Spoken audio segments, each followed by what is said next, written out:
So you're thinking about going wild camping. There's nothing quite like escaping to the great outdoors, switching off your phone and enjoying nature. But before you head out, you need to make sure you've got the right kit. In this video, I'll cover all the gear you need to get started with wild camping. Your sleep system, cook kit, backpack, clothing, and some optional extras, which will just help you to have a much more enjoyable experience wild camping. First up is your sleep system. A good night's sleep is crucial to enjoying your camp, so having the right setup can make all the difference. Generally speaking, an outer pitch first tent is more preferable, especially when camping somewhere like the UK where it rains a lot. This means that you're pitching the waterproof outer first so your inner doesn't get soaking wet. You'll need to take into account the weight, size and waterproof rating of your tent. You're ideally looking for something that's designed for one person or two people, and you want something that's lightweight and cost effective. Something like this Naturehike Cloud Peak 2 tent is great. It's designed for two people and you can find it online for between £100 to £140. It does the job really well. You can certainly find much cheaper backpacking tents online than this, but they can get a lot more expensive as well. And for a mid-range tent, this is really good value for money. It weighs a little over 2 kilos, so it certainly isn't the lightest tent that you can buy, but for a 4-season tent, that really isn't that bad. The outer has a 4,000mm hydrostatic head, and it's made of 20D silicone-coated nylon. So it's rated to withstand heavy rain and harsh weather conditions. And trust me, I've already put it through its paces on Dartmoor. It's really coming down now. Your sleeping bag is one of your most important bits of kit. It's often the difference between a good night's sleep and a bad night's sleep. Now, there's so much information about sleeping bags out there, but all you really need to know is what its comfort rating is, its pack size, how much it weighs, and what seasons that it's good for. This one right here is a Mountain Warehouse Summit 250 sleeping bag.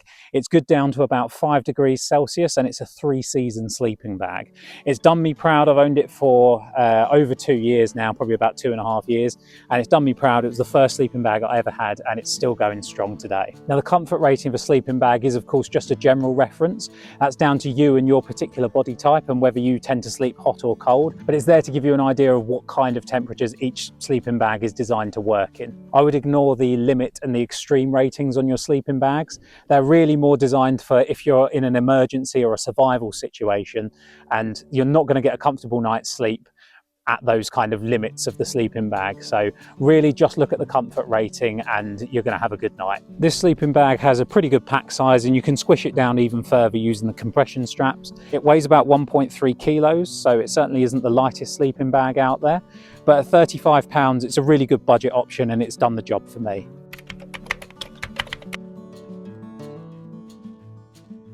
The sleeping mat that you choose is arguably one of the most critical factors of getting a good night's sleep. Here's why. Your sleeping mat creates an insulated layer between your body and the cold ground, which will sap the heat out of you throughout the night.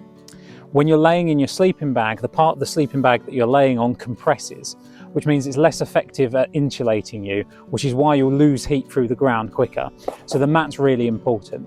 Even sitting on it now, I can feel that my bum's a little bit warmer than the rest of me just because it's got that insulated padding. The right sleeping mat will insulate you from the cold ground and keep you warm throughout the night, but you want it to be comfortable to lay on as well, otherwise you're still going to struggle to get a good night's sleep.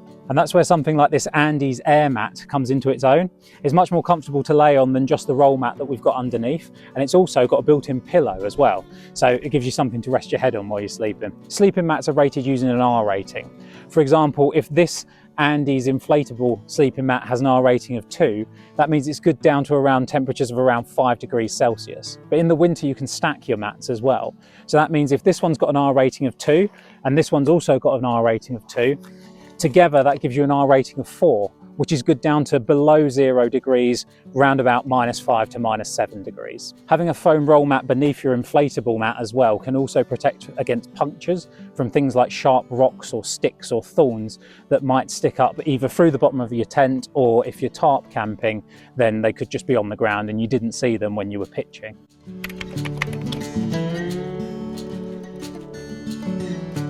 One of the nicest and most rewarding parts of camping has to be cooking and eating a nice hot dinner, or enjoying a hot chocolate or a coffee or a tea with the sunset or the sunrise. And to do that, you need a cook system. Now, there's lots of different ways you can go with your cook system. Depending on where you're camping, you could have a fire. You can't have a fire here on Dartmoor, and if you're wild camping, I would suggest just not having a fire at all, because we're all about leave no trace, and fires very definitely leave a trace. There are several types of stoves that you can use which rely on different fuel. Something like a wood burning stove is good if you're camping in a forest, but you need to collect the wood to go into the stove, and out here on Dartmoor, that's not easy. You can use an alcohol fueled stove, but it's not something I've ever used myself. I tend to use something like this, which is like a jet boil style stove. It's probably the one you're most familiar with as well, if you've even never wild camped before or have only ever seen other people do it. It's a gas powered stove. So you buy a little gas canister like this from somewhere like Go Outdoors, costs you probably £6 or £7 for the gas canister. And then you attach it to this, screw it on,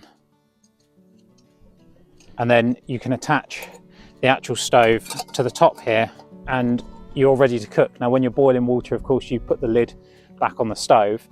But to start it, it's as simple as flicking out this little, I say it's simple, it's a little bit fiddly. As simple as flicking this out, and then you've got your starter here, and you turn this to free the air, and then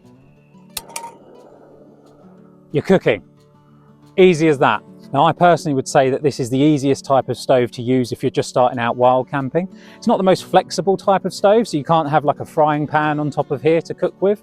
So you can't be doing like a full English breakfast or something, or cooking steak. But if you're going to be eating the easiest meals that you can eat when you're wild camping, which is something like a dehydrated meal like this, where you just boil the water in there and then fill this up, or a boil in the bag meal like this, where you put the whole bag in there and boil the water around it, and that's how this cooks through, then this is perfect for that. It's also perfect if you want like a quick coffee, hot chocolate, something like that. You can boil the water in here and you've got access to it nice and quickly.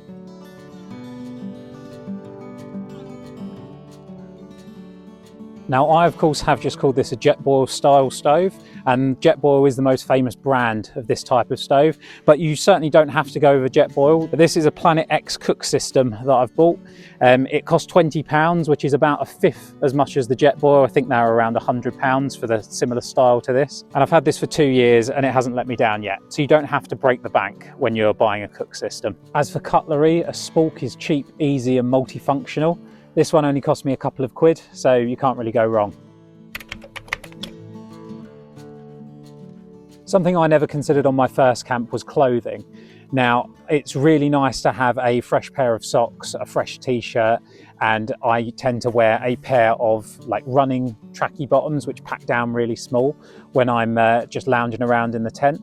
So it's good to bring those. It's also good to bring thermals. I tend to bring a thermal skin tight running top, which can go under my t-shirt that I'm lounging around in, and a pair of thermal running tights as well. So if I do get cold, they can keep me warm. It's also worth bringing a pair of gloves and a beanie hat, even for camps in the spring or the summer where you don't think it's going to get that cold.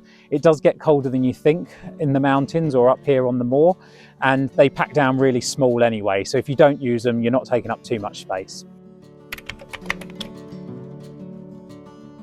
Your backpack needs to fit all your gear in whilst also being comfortable to carry over long distances. If you're just starting out and you're on a little bit more of a budget, then this Trespass Trek 66 litre backpack has been really good for me as well. I've had it about 2 years now and it's still going strong. It cost me around £32 from Trespass. It's strong, durable, and it carries everything that we're talking about in this video with no problem whatsoever.